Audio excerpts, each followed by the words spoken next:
و هفته پس چون وقتی ختنه طفل فرا رسید با او عیسی نام دادند و مریم و یوسف به اورشلیم بردندش تا به یزدان بازرس بکنند.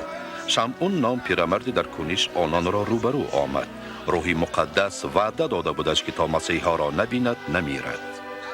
اکنون ای خدا مرا بر حسب کلام خود به خوشنودی رخصت بده.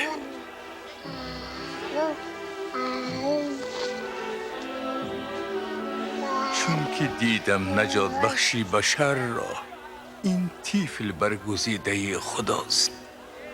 به امان خدا.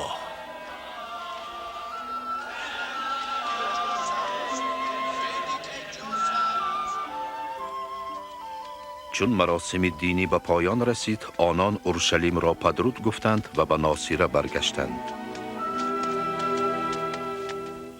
گاهی که عیسی 12 را پر کرد، یوسف و مریم او را به اورشلیم به جشن فیس بردند.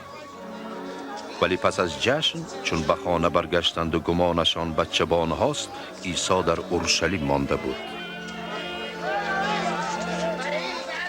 در سراغش به شهر برگشتند و تنها به روز سیوم در کنیش یافتندش، نشسته در دوره پیران یهودی.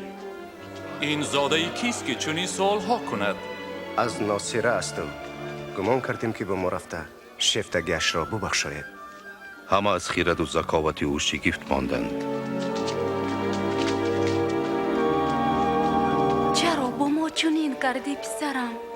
من و پدرت را با اندوهی بزرگ می جستیم. شما چرا ما را جستید؟ یا نمیدونستید که من باید آن کاری بکنم که پدرم فرموده؟